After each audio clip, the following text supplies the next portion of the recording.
Cinema വിശേഷങ്ങൾക്കും ഗോസിപ്പുകൾക്കും ദാസനും വിജയനും. ഈ channel ഇപ്പോൾ തന്നെ സബ്സ്ക്രൈബ് ചെയ്യുക. സിനിമയിൽ വരുന്നതിന് മുമ്പ് മെഗാസ്റ്റാർ മമ്മൂട്ടിയുമായി ഉണ്ടായ ഒരു അനുഭവം പങ്കുവച്ചിരിക്കുകയാണ് യുവ സംവിധായകൻ ഗഫൂർ ഏലിയാസ്. മമ്മൂട്ടിയുടെ സ്നേഹത്തിൻ്റെ ഭാഷ ശാസനയാണെന്നാണ് പരീത് പണ്ടാരിയുടെ സംവിധായകൻ ഗഫൂർ പറയുന്നത്. വൈറലായി മാറിയ ഗഫൂർ ഏലിയാസിൻ്റെ ഫേസ്ബുക്ക് പോസ്റ്റിലേക്ക്. ഞാൻ 10ാം ക്ലാസ്സിൽ പഠിക്കുമ്പോഴാണ് ആലപ്പുഴ ബീച്ചിൽ ബ്ലസ്സി സാർ സംവിധാനം ചെയ്യുന്ന കാഴ്ചയുടെ ഷൂട്ടിംഗ് നടക്കുന്നത്. ഷൂട്ടിംഗ് ആർട്ടിസ്റ്റിലെ ചില തൊഴിലാളികൾ മുള വാടകയ്ക്കെടുക്കാൻ ഞങ്ങളുടെ വീട്ടിൽ വന്നപ്പോഴാണ് മമ്മൂക്ക ആലപ്പുഴ ബീച്ചിൽ വരുന്ന വിവരം ഞാൻ അറിയുന്നത്. മമ്മൂക്കയുടെ രാത്രി സീക്വൻസ് ആയിരുന്നു അന്ന് ഷൂട്ട് ചെയ്യുന്നത്. പോലീസിനാൽ കൈവരി തീർത്ത് വളരെ ദൂരെ ആളുകളെ നിയന്ത്രിച്ചിരുന്നു. ഉന്തിത്തള്ളി മുൻപന്തിയിലെത്തിയ ഞങ്ങളുടെ നെഞ്ചത്ത് പോലീസ് കൈ അമർത്തി തള്ളി തടഞ്ഞു വെച്ചു. കയ്യും കാലും പൊക്കി ഞാൻ ആക്ഷൻ കാണിച്ച് മമ്മൂക്കയുടെ ശ്രദ്ധ പിടിച്ചു പറ്റി. ഞങ്ങളുടെ വെപ്രാളം ശ്രദ്ധിച്ച മമ്മൂക്ക കൈ ഉയർത്തി എന്താടാന്ന് ചോദിച്ചു. അത് കണ്ട ഞാൻ മമ്മൂക്കയോട് ഉറക്കെ ചോദിച്ചു, ഞങ്ങൾ അങ്ങോട്ട് വരട്ടെ മമ്മൂക്ക വാ എന്ന് മൂപ്പർ മറുപടി കാണിച്ച് പോലീസ് ഞങ്ങൾക്കായി കൈ മാറ്റി തന്നു. അന്നാണ് മമ്മൂക്ക എന്ന് പറയുന്ന അത്ഭുതത്തെ ആദ്യമായി അടുത്ത് കാണുന്നത്. ഞങ്ങളോട് മമ്മൂക്ക ചോദിച്ചു, എന്താണ് നിങ്ങളുടെ പ്രശ്നം? ഞങ്ങൾ പറഞ്ഞു, മമ്മൂക്കയെ ഒന്ന് പരിചയപ്പെടാൻ വന്നതാ. അതിന് നിങ്ങൾ ആരാണെന്ന് ആദ്യം പറ. ഞങ്ങൾ കലാഭവനിലെ സ്റ്റുഡൻസാ. ആരെ, കലാഭവൻ മണിയോ? ചിരിച്ചുകൊണ്ട് ഞങ്ങൾ, അല്ലിക്ക, കലാഭവനിൽ മിമിക്രി പഠിക്കുന്ന സ്റ്റുഡൻസാ. ഇക്ക നല്ല മിമിക്രിക്കാരനാണെന്ന് ഞങ്ങൾക്കറിയാം.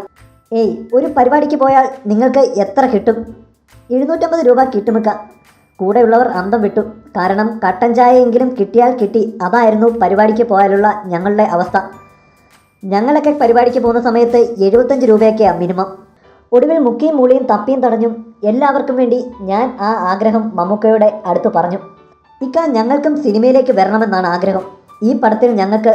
ഉടൻ മമ്മൂക്ക അല്പം ഗൗരവത്തോടെ, പോടാ പോയി പഠിക്കടാ, പഠിക്കേണ്ട പ്രായത്തിൽ അഭിനയം മണ്ണാങ്കട്ട എന്നൊക്കെ പറഞ്ഞ് നടന്നാലുണ്ടല്ലോ നല്ല തല്ല് തരും, പൊക്കോ.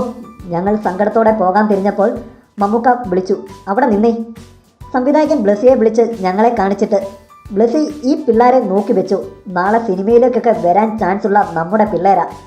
അത് കേട്ടപ്പോഴാണ് ഞങ്ങൾക്ക് ആദ്യം മമ്മൂക്ക കാണിച്ച ഗൗരവം ഒരു ജ്യേഷ്ഠൻ്റേതായിരുന്നെന്നും പഠിത്തം കഴിഞ്ഞിട്ട് മതിയെന്ന് പറഞ്ഞത് ഭാവിയെക്കുറിച്ചുള്ള വാത്സല്യം കൊണ്ടാണെന്നും ഞങ്ങൾക്ക് മനസ്സിലായത്.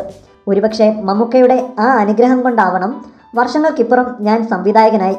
പരീത് പണ്ടാരിയുടെ ഡബ് മെഗാമീഡിയയിൽ നടക്കുമ്പോൾ കസബയുടെ ഡബിന് മമ്മൂക്ക അവിടെ ഉണ്ടായിരുന്നു. അന്ന് മമ്മൂക്കയെ വീണ്ടും ഞാൻ ആദ്യമായി പരിചയപ്പെട്ടു. 20 മിനിറ്റോളം മമ്മൂക്കയോടൊപ്പം ക്യാബിനിൽ.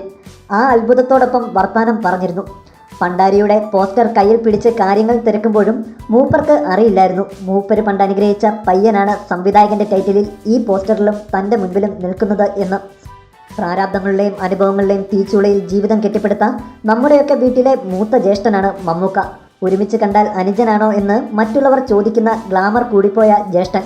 മൂപ്പരുടെ സ്നേഹത്തിൻ്റെ ഭാഷ ശ്വാസനയാണ്, ഗഫൂർ പറഞ്ഞു.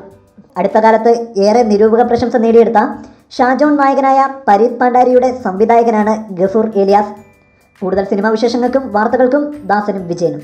ഈ ചാനൽ ഇപ്പോൾ തന്നെ സബ്സ്ക്രൈബ് ചെയ്യുക. വീഡിയോ ഇഷ്ടപ്പെട്ടെങ്കിൽ like, share, comment. Thank you.